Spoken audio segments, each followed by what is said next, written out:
Dear students, welcome to Arith Leads to Infinity. Subscribe our YouTube channel Arith Leads and click the bell icon for more videos.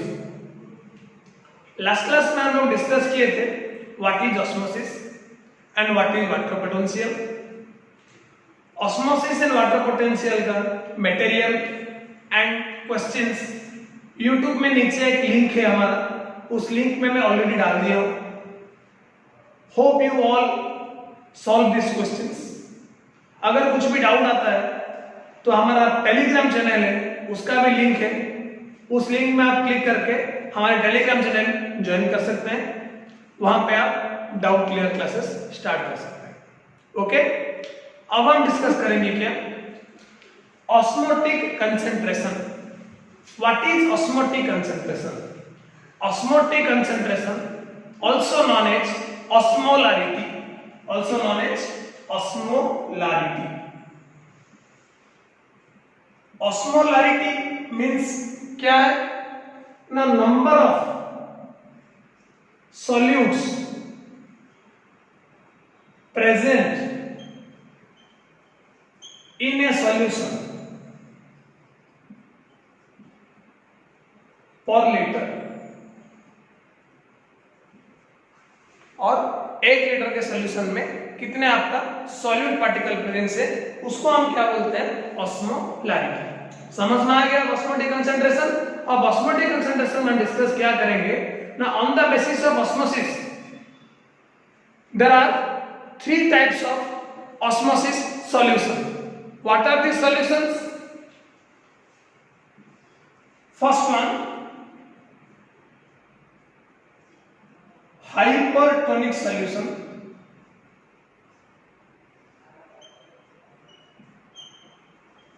उसके बाद दूसरा जो है hypotonic solution.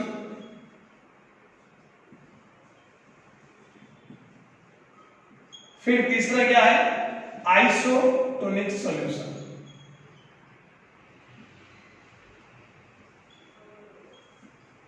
अब हम discuss करेंगे क्या है हाइपोटोनिक सॉल्यूशन, क्या है हाइपोटोनिक सॉल्यूशन एंड क्या है आइसोटोनिक सॉल्यूशन. ओके, डिटेल में डिस्कस करते हैं हाइपरटोनिक सॉल्यूशन.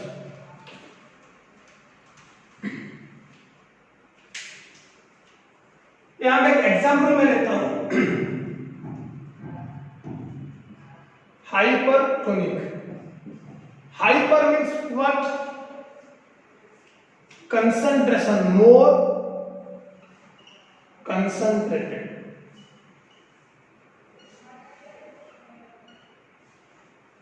more concentrated मतलब एक चीज हमेशा ध्यान में रखना, कंसंट्रेशन किसके ऊपर डिपेंड करता है, directly proportional to solute.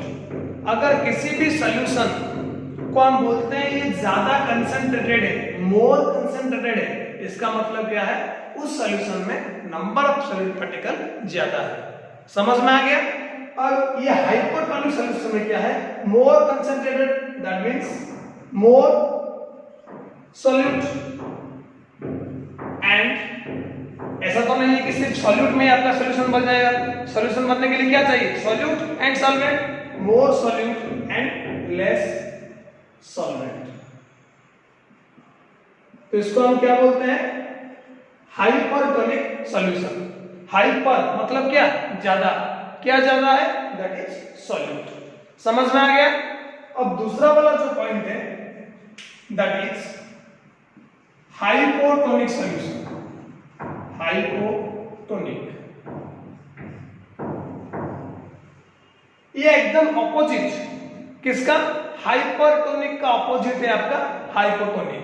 Hypertonic में क्या है, more concentrated, that is more number of solute particle present.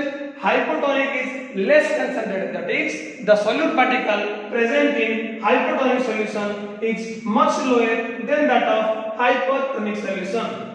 Less, मैं यहाँ पे लिख देता हूँ concentrated. Clear? Similarly उस हिसाब से क्या है, less solute and more solvent.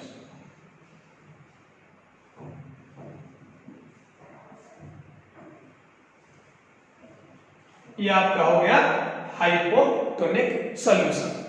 अब हम ये जो दो टाइप के सॉल्यूशन है हाइपरटोनिक एंड हाइपोटोनिक, इसका एक एग्जांपल लेके अच्छे से एक्सप्लेन करेंगे, ठीक है।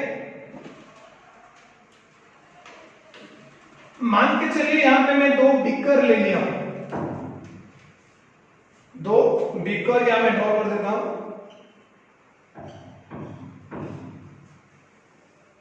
ये आपका बीकर ए, ये बीकर बी। इसमें मैं ऐसे वाटर मॉलिक्यूल ड्रॉ कर देता हूं।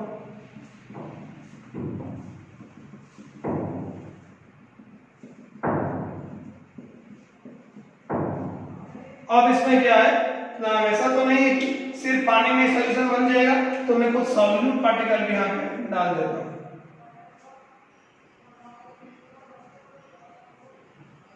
क्लियर? अब ड्राइंग देख के आप लोग बता पाएंगे कौन सा वाला जो पार्ट है आपका हाइपोटोनिक सॉल्यूशन एंड कौन सा वाला पार्ट आपका हाइपरटोनिक सॉल्यूशन।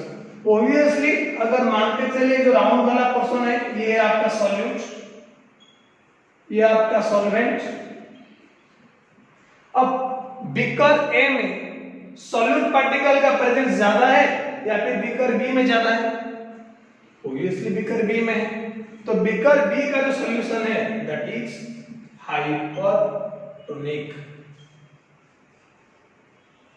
और बीकर ए का जो सॉल्यूशन है दैट इज हाइपोटोनिक। अगर इस दोनों बीकर को they are in contact with each other, मान के चलिए कि दोनों बीकर एक दूसरे के कंटैक्ट में आए और बीच में एक सेमी परमिएबल मेम्ब्रेन हम डाल दिए, बीच में एक सेमी परमिएबल मेम्ब्रेन हम डाल दिए। अगर उस बीकर से इस बीकर तक पानी आना पॉसिबल है, that means water will move from which direction, that A to B और बी टू ए। यहां पे सॉल्यूट पार्टिकल ज्यादा है या फिर यहां पे सॉल्यूट पार्टिकल ज्यादा है? ऑब्वियसली यहां पे सॉल्यूट पार्टिकल ज्यादा है। अगर सॉल्यूट पार्टिकल ज्यादा है तो आपका सॉल्वेंट पार्टिकल कम हो जाएगा, तो यहां पे पानी कम है। ऑस्मोसिस का डेफिनेशन याद कीजिए। ऑस्मोसिस में क्या होता है, वाटर का जो मूवमेंट होता है हायर कंसंट्रेशन से लोअर कंसंट्रेशन तक। क्लियर? अब पानी का कंसंट्रेशन कहां पे ज्यादा है? ऑब्वियसली बीकर ए में, तो वाटर का जो मूवमेंट होगा ए टू बी डायरेक्शन में आपका मूवमेंट होगा। कब तक मूवमेंट होगा? Until equilibrium reached. इफ दोनों सिस्टम में इक्वल अमाउंट ऑफ वाटर है तब जाके आपका ऑस्मोसिस स्टॉप हो जाएगा। क्लियर? अब और एक चीज नोटिस करना है यहां पे, मान के चलिए कि यहां पे मैं एक सेल, इस बीकर में एक सेल ऐसे डाल दिया, यहां पे भी एक सेल डाल दिया, ये हो गया आपका सेल, ये हो गया आपका सेल। अब इस सेल को अगर ये आपका हो गया हाइपोटोनिक सॉल्यूशन, ये हो गया हाइपोटोनिक सॉल्यूशन। सेल के अंदर आपका क्या रहता है? Cell shape.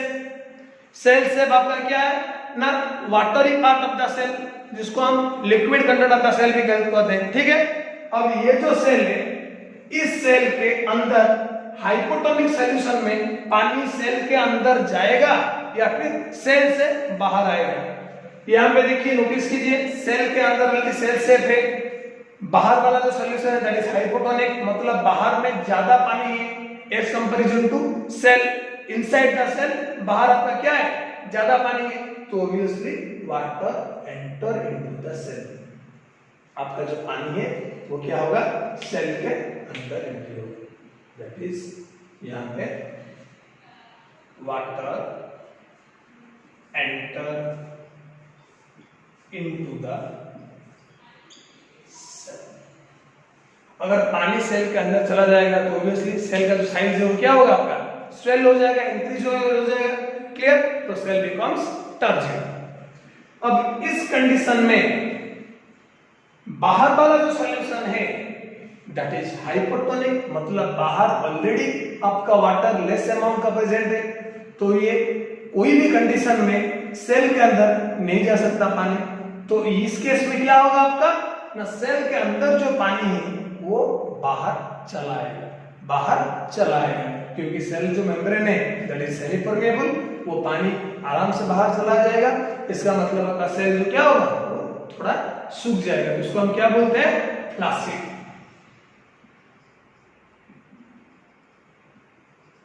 क्या बोलते हैं, फ्लासिड। ये फिनोमेना आपके डायरेक्टली लिंक करता है किससे, प्लाज्मोलाइसिस से, जो मैं बाद में डिस्कस करूंगा। ठीक है, अब यहाँ पे दो टर्म मैंने यूज किया, एक है टर्जिड एंड दूसरा वाला जो है फ्लासिड। ये दोनों टर्म याद रखना, ये दोनों टर्म वेरी सुन आपके काम में आएंगे। टर्जिड मतलब क्या है, जब सेल के अंदर पानी जाता है तो जो सेल का साइज जो है इंक्रीज हो जाता है, उस कंडीशन को हम क्या बोलते हैं, टर्जिड। जब सेल से पानी बाहर आ जाता है तो सेल का जो साइज है वो थोड़ा डिक्रीज हो जाता है, उस कंडीशन को हम क्या बोलते हैं, फ्लासिड। समझ में आ गया। अब हाइपोटोनिक एंड हाइपोटोनिक दो सॉल्यूशन एकदम समझ में आ गया। अब जो थर्ड वाला सॉल्यूशन है that is isotonic solution. What is isotonic solution?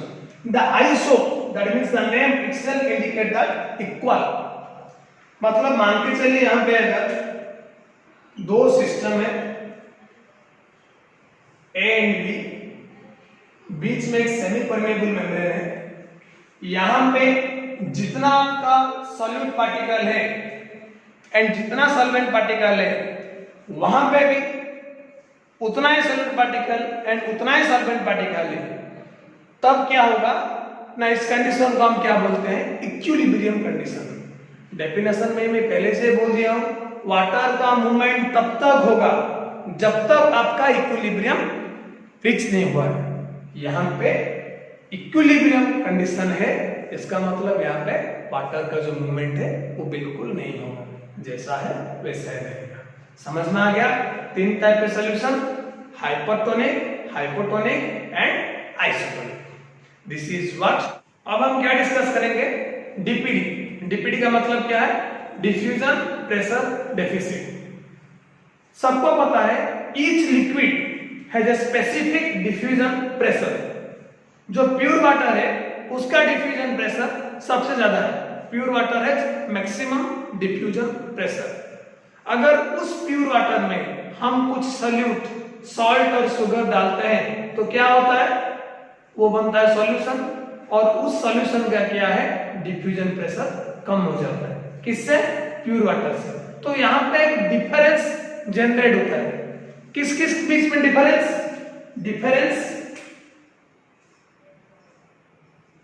Difference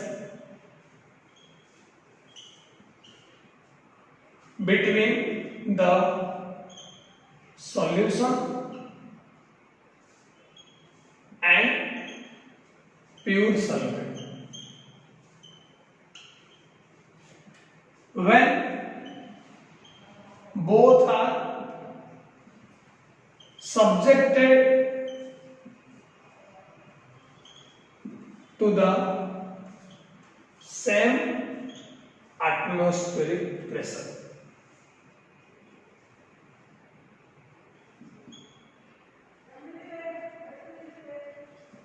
तो डीपीडी का डेफिनेशन क्या हुआ ना, DPD is nothing, it is the difference between the diffusion pressure of a solution as compared to the solvent और pure water when both are subjected to the same atmospheric pressure. अब इसमें क्या है, solution का diffusion pressure कम है, solvent का ज्यादा है, प्योर वाटर का, उस डिफरेंस को हम क्या बोलते हैं, डीपीडी। तो यहां पे क्या होता है, सॉल्यूशन वाटर ऑब्जर्व करता है किससे, सॉल्वेंट से, उस हिसाब से डीपीडी का और एक डेफिनेशन बनता है जिसको हम क्या बोलते हैं, the water absorbing capacity of a solution is also known as DPD. solution water absorb करता है, उस कैपेसिटी को हम क्या बोलते हैं, डिफरेंस, DPD। तो वो कब तक वाटर अब्सॉर्ब करेगा, जितना डेफिसिट है, डेफिसिट का मतलब क्या है, कमी, जितना आपका वाटर का लेवल वहां पे कम है उतना वाटर वो अब्सॉर्ब करेगा, किससे, सॉल्वेंट से। वो जो डेफिसिट है उस डेफिसिट को मेकअप करने के लिए वो क्या करता है, सॉल्वेंट से वाटर ऑब्जॉर्ब करता है। उस हिसाब से हम इसको क्या बोलते हैं, सक्शन प्रेशर। क्या बोलते हैं, सक्शन प्रेशर।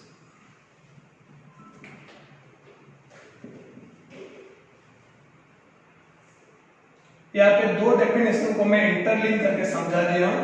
पहला वाला जो डेफिनेशन है that is the difference between the diffusion pressure of a solution as compared to the pure solvent when both are subjected to the same atmospheric pressure is known as diffusion pressure deficit. In other words, we can also say that the water absorbing capacity of a solution is also known as diffusion pressure deficit.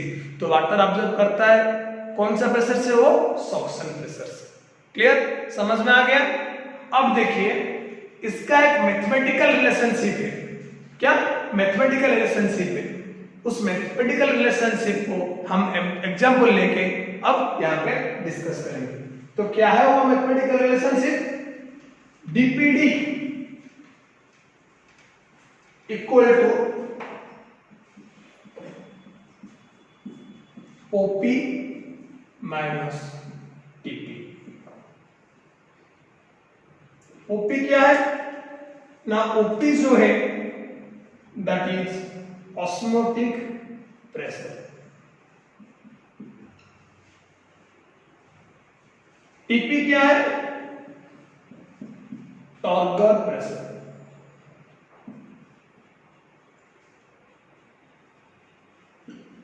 Clear. अब hypotonic और hypotonic वाला example याद कीजिए। मैं यहां पे draw किया था, पहले से ही मैं बोला था दो जो टर्म है आपका, एक है टर्जिड और एक है फ्लासिड, वो दोनों टर्म को याद करने के लिए ये टर्म अभी यहां पे यूज होगा।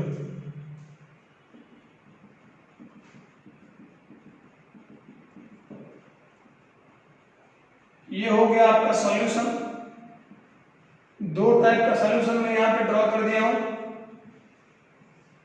एक है हाइपोटोनिक सॉल्यूशन, दूसरा है हाइपोटोनिक सॉल्यूशन। अब इसमें एक सेल को मैं यहां पे डुबाता हूं, that is keep a cell in hypotonic solution and keep another cell in the hypotonic solution. अब जहां पे हाइपोटोनिक सॉल्यूशन है मतलब यहां पे क्या है, सॉल्वेंट का कंसंट्रेशन ज्यादा है, that is much water and less solute. यहां पे मोर सॉल्यूट एंड लेस वाटर। तो यहाँ पे क्या होगा, इस कंडीशन का जो सेल का जो कंडीशन, इसको हम क्या बोलते हैं, टर्जिड। इस कंडीशन को क्या बोलते हैं हम, फ्लासिड, क्योंकि इस कंडीशन में पानी सेल के अंदर जाएगा, water enter into the cell. यहां से क्या होगा, पानी सेल से बाहर आएगा, that is water comes out of the cell. Clear, समझ में आएगा। इतना दो वाला जो टर्म है क्या है, टर्जिड एंड फ्लासिड। ओके, अब समझ में आ गया टर्जिड क्या है, फ्लासिड क्या है।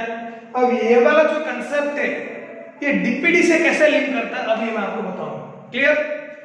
अब देखिए जैसे पहले से मैं बोल दिया हूं, मैंने cell is immersed in pure water, the water begins to enter the cell.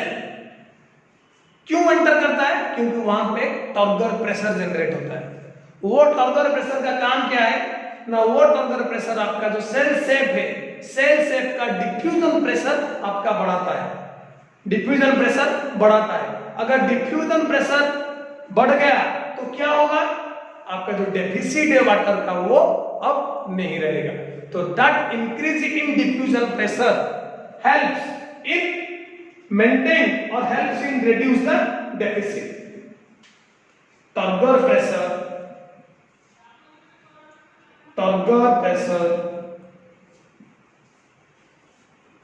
helps in increasing the diffusion pressure of the cell. That's why it make up the deficit. समझ में आ गया। अब एक और चीज यहां पे है, ये हो गया आपका सेल का outer membrane.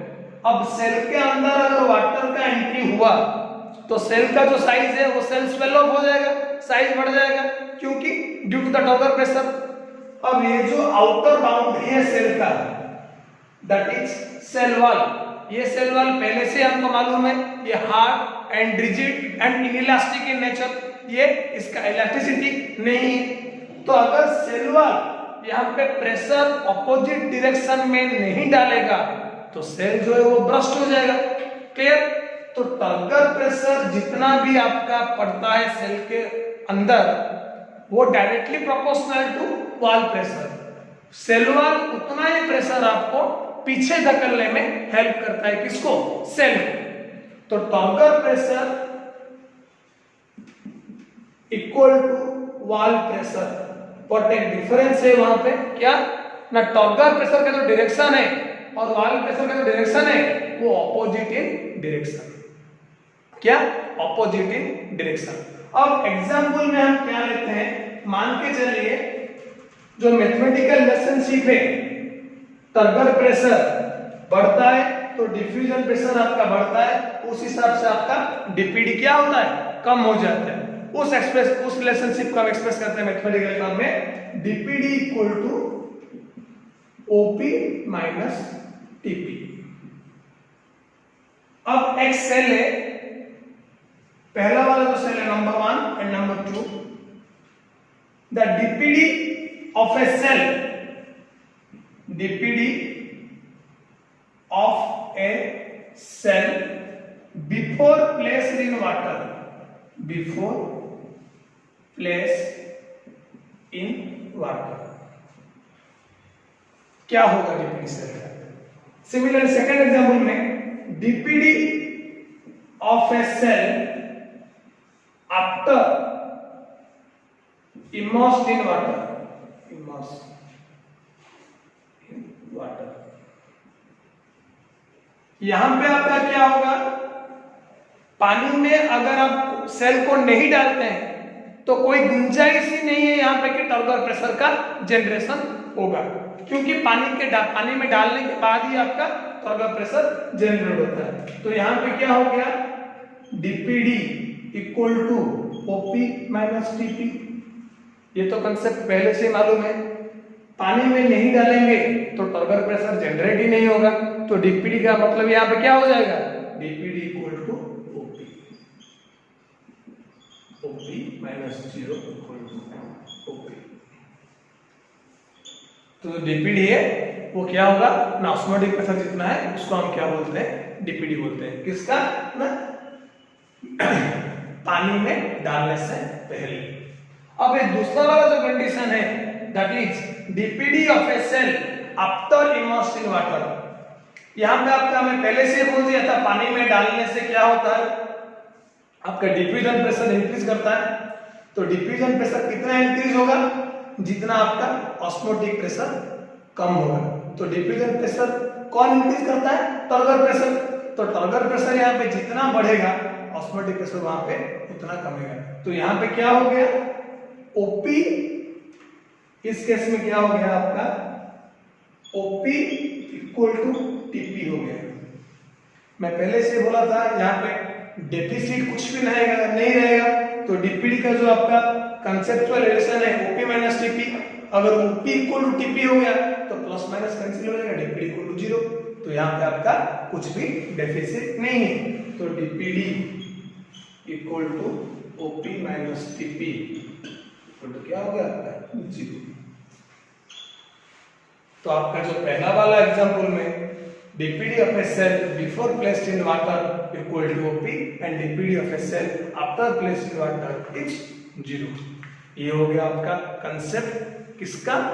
Osmotic concentration and diffusion pressure deficit का, डीपीडी का। समझ में आ गया? ओके। अब हम क्या डिस्कस करेंगे? Plasmolysis. What is plasmolysis? Plasmolysis is nothing but it is the shrinkage of protoplast from the cell wall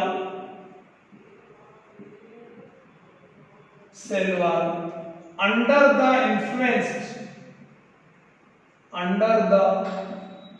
influence of hypertonic solution.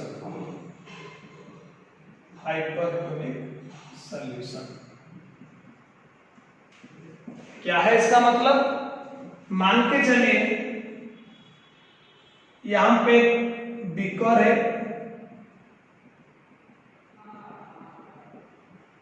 मैं यहां पे ऑलरेडी एक सेल को इमर्स कर दिया हूं। ये सॉल्यूशन जो है आपका बीकर में, इसको हम क्या बोलते हैं? Hypertonic solution. मैं ऑलरेडी यहां पे ले लिया हूं पहले से ही। और इस हाइपरटोनिक सॉल्यूशन में अगर एक सेल को हम डुबाएंगे तो ये कंडीशन क्या होगा सेल का? सेल से पानी बाहर निकलेगा, मतलब जो क्या होगा, सेल आपका क्या होगा? श्रिंक हो जाएगा। क्यों? अब ये वाला पोर्शन देखिए, ये ब्लू में जो मैं यहां पे मेंशन किया हूं, ये आपका प्रोटोप्लास्ट है। वो जो आउटर लेयर है वो क्या है? सेल वॉल है। जब पानी सेल से बाहर निकलेगा तो इसका जो प्रोटोप्लास्ट है वो श्रिंक हो जाएगा। इसका मतलब वो सारे कॉर्नर से सेल वॉल से छूट जाएगा। अब सेल वॉल और प्रोटोप्लास्ट के बीच में बहुत गैप हो जाएगा, तो ये जो प्रोटोप्लास्ट एकदम पूरा सिंक हो जाएगा। तो वो सिंकेज ऑफ प्रोटोप्लास्ट, उस फिनोमिनन को हम क्या बोलते हैं? प्लाज्मोलाइसिस। एंड वो जो सेल को हम क्या बोलते हैं? प्लाज्मोलाइज। क्या बोलते हैं? Plasmolyse. The concept is known as plasmolysis and the cell is said to be plasmolyzed.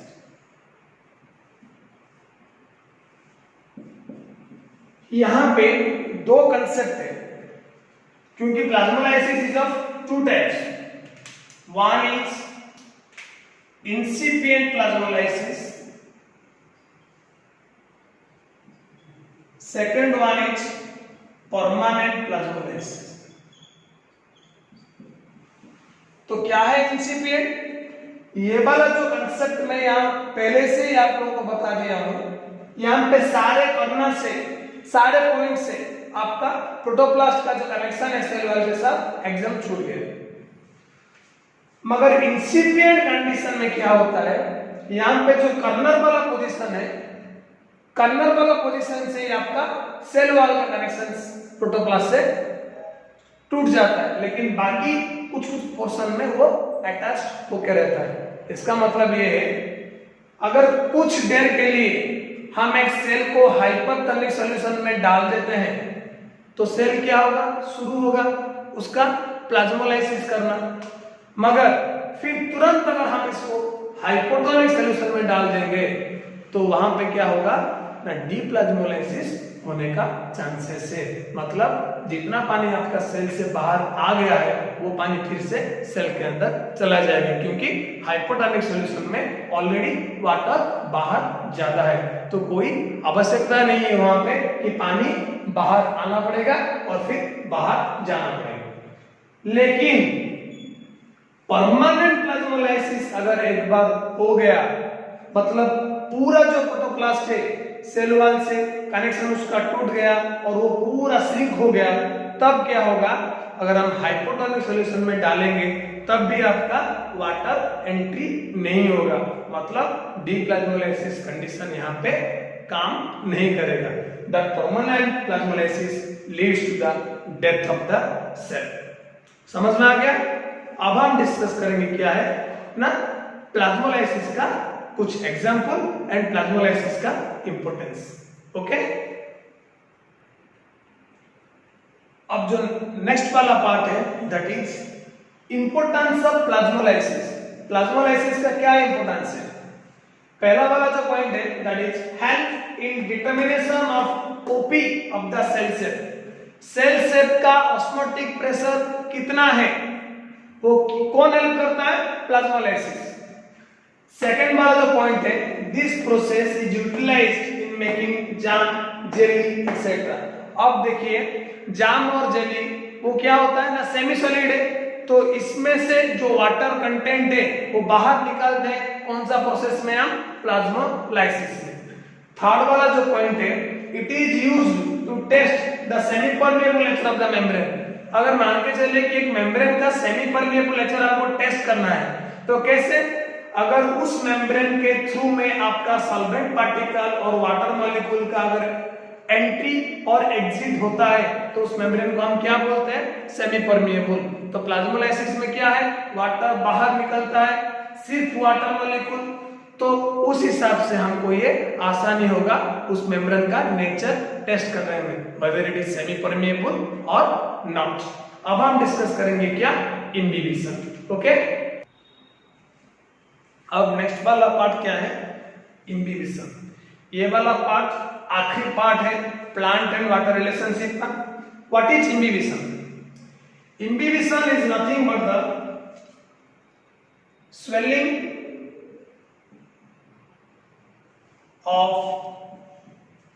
cell colloids due to the absorption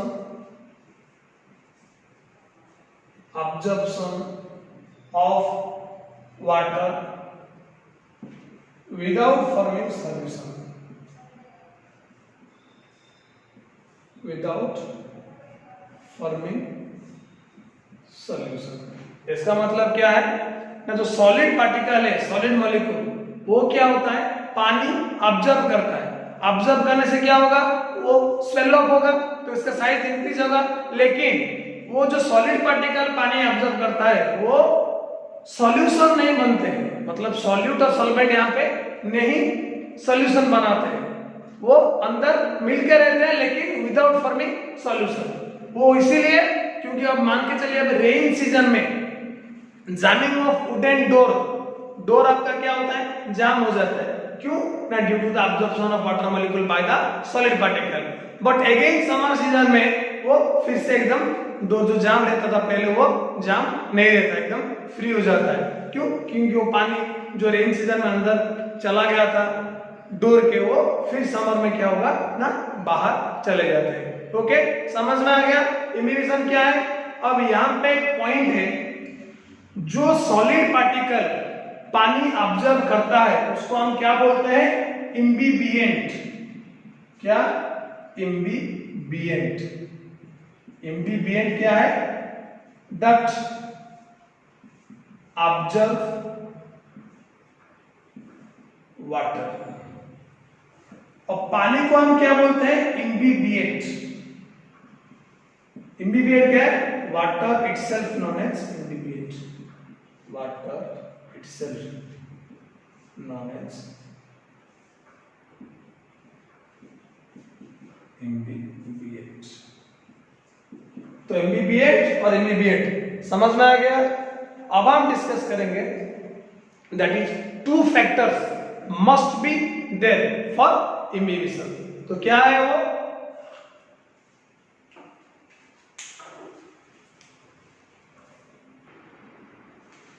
अब इम्बिबिशन का दो कंडीशंस है, to conditions necessary for imbibition. First one जो क्या है? A diffusion pressure gradient must exist between the ambient and the substance being imbibed। मतलब क्या है? जो ड्राई सब्सटेंस है उनका डिफ्यूजन प्रेशर जीरो है, लेकिन जब भी वो वाटर के कांटेक्ट में आता है, as soon as that comes in contact with water, there is a diffusion pressure gradient must be exist। Okay?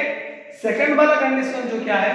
A certain degree of affinity must exist between the ambient and the substance being imbibed। मतलब जो substance imbibe होगा और जो imbibe करेगा उस between में क्या होगा? द डिग्री ऑफ एफिनिटी है। इसका मतलब क्या है ना, सॉलिड पार्टिकल जो है और सॉलिड कोलाइडल जो है उसको हम क्या बोलते हैं? Imbibant. And the water itself is known as imbibant. Imbibant जो इम्बाइब करेगा और इम्बिबिएंट में एक डिग्री ऑफ एफिनिटी रहता है। समझ में आ गया? अब हम डिस्कस करेंगे क्या? Importance of imbibition. अब एक कंसेप्चुअल लिंक है यहाँ पे इम्बिबिशन का डीपीडी के साथ और टर्गर प्रेशर का, डीपीडी एंड टर्गर प्रेशर दोनों के साथ। तो क्या है ना, all the imbibants develop imbibition pressure कब? When placed in water. Water में डालने के बाद इम्बिबिएंट्स को वो क्या जनरेट करते हैं? Turgor pressure, imbibition pressure generate करते हैं। अब it is similar to turgor pressure. जो इम्बिबिशन प्रेशर है, that imbibition pressure is similar to that of turgor pressure. In this way हम क्या रिप्रेजेंट कर सकते हैं? DPD equal to IP, imbibition pressure minus turgor pressure. समझ में आ गया? हाउएवर, मतलब ये क्या है? तो टर्गर प्रेशर है वो develops only when imbibant is confined. अगर इम्बिबिएंट कन्फाइंड होगा तब जाकर टर्गर प्रेशर आपका जनरेट होगा। मगर अनकन्फाइंड इम्बिबिएंट के लिए क्या होगा? वहां में टर्गर प्रेशर जनरेट नहीं होगा, तो उस केस में क्या होगा? DPD equal to IP. समझ में आ गया? कन्फाइंड के लिए DPD equal to IP minus TP and unconfined imbibant के लिए डीपीडी इक्वल टू आईपी। अब इम्बिबिशन में हम क्या क्या डिस्कस किए, मैं पहले से एक बार फिर से रिपीट कर लेता हूं, ठीक है? पहले डेफिनेशन व्हाट इज इम्बिबिशन हो गया, फिर इम्बिबिशन के लिए टू कंडीशंस हाईली नेसेसरी। पहला वाला जो है ए कंसंट्रेशन ग्रेडियंट एंड दूसरा वाला क्या है? एफिनिटी। फिर आपका इम्बिबिशन और डीपीडी एंड टीपी का क्या इंटर रिलेशनशिप है। समझ में आ गया? इस वीडियो में हम क्या डिस्कस किए? पहले हम डिस्कस किए what is DPD, diffusion pressure deficit, clear? And आपका हो गया plasmolysis and also imbibition. DPD, plasmolysis, imbibition and osmotic concentration. Thank you for watching this video. Please like, subscribe and share our YouTube channel that is Harith Leads. इस video का material and assignment का जो questions जितना भी है मैं YouTube के नीचे एक लिंक रहता है, उस लिंक में मैं डाल दिया हूं, वहां पे आप जाके उसको पढ़ सकते हैं। Thank you.